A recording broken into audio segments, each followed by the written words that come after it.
अस्सलाम वालेकुम रहमतुल्लाहि वबरकातुहू। वालेकुम अस्सलाम। जी कौन कहाँ से बात कर रहे हैं?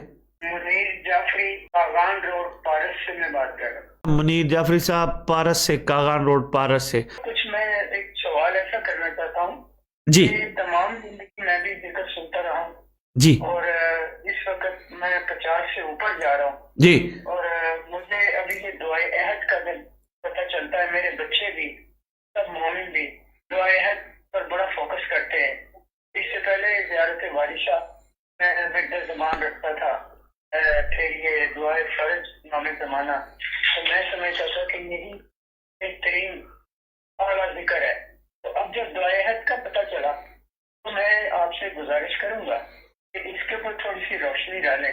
और मैं इसलिए पूछना चाह रहा हूँ कि मैं कब्ल मौत इमाम ज़माना को राजी कर लूँ।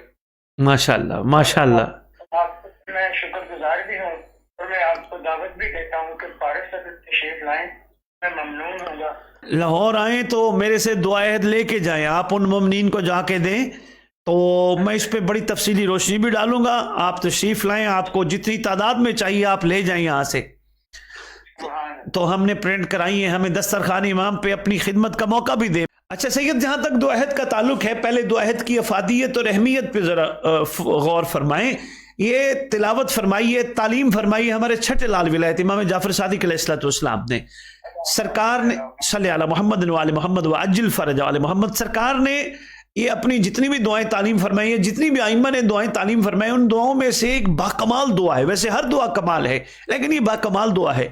इसकी गारंटी कायनात के सच्चे ने दी है कि जो ये नमाज सुबह के बाद तिलावत करेगा या करेगी, मैं वादा करता हूं जहां भी दफन होंगे मेरा मादी कब्र पे आएगा, उठा के लश्कर में शामिल करेगा। पहले दुआहद की अहमियत का अंदाजा मोमिनीन को होना चाहिए। उसके बाद दुआहद के अंदर लिखे गए जुमलों पे थोड़ा सा फोकस होना चाहिए। यानी इमाम हमसे कहलवाना क्या चाह रहे हैं, क्योंकि जब तक उर्दू के तर्जमे पे सैयद फोकस नहीं होगा, अरबी हर बंदा पढ़ता तो है समझता नहीं है, तो उर्दू के तर्जमे पे फोकस ज्यादा किया करें। अरबी भी जरूर पढ़नी है, तर्जमे पे फोकस करना है। जो हमने छपवाई है उसमें उर्दू में तर्जमा 7 प्रिंटेड है हमारे पास, वो इंशाल्लाह आपको पेश करेंगे। तर्जमा पढ़िएगा सैयद, बड़े असरार हैं उसमें, बड़े असरार हैं। 2 बातें हो गई। तीसरी बात, सैयद दुनियावी हवाले से अरसा दराज हो गया मुझे मिंबर पे तकसीम करते हुए, तकरीबन पाकिस्तान में जहां जहां इमाम ने मुझे भेजा मैंने वहां मोमिनीन में दुआएं तकसीम की है लाहौर वालों की तरफ से। आप यकीन कीजिए दुआएद के इमाम के फरमान के बाद तो जो होगा सो होगा, वो जो फरमाया वो यकीनन होगा। लेकिन दुनिया में इतने असरात हैं, लोगों की परेशानियां खत्म हो गई, कुछ लोगों के औलादे नहीं थे, परवरदिगार आलम ने दुआएद की बरकत से उनके घरों में साहिब ज़मान के नासर और कनीज़ाएं अता किए हैं। इसके अलावा और सारे और इतने हैं कि जो मैं एक प्रोग्राम में बता नहीं सकता, इसके कितने असरात हुए हैं माशाअल्लाह। तो मेरा ख्याल है कि इसको हमारे बच्चे बच्चे को, कौम के मिल्लत के बच्चे बच्चे बच्ची बच्ची को दुआए हैद का हाफिज होना चाहिए तर्जुमे के साथ, ताकि इतना जबान पे जारी हो जाए कि उनको हर वक्त ये महसूस हो कि ये एक हमारी खुशबख्ती है कि इमाम हमारी जबान पे वो दुआ जारी कर रहे हैं जिनके जरिए हम इमाम के लश्कर में शामिल हो सकते हैं।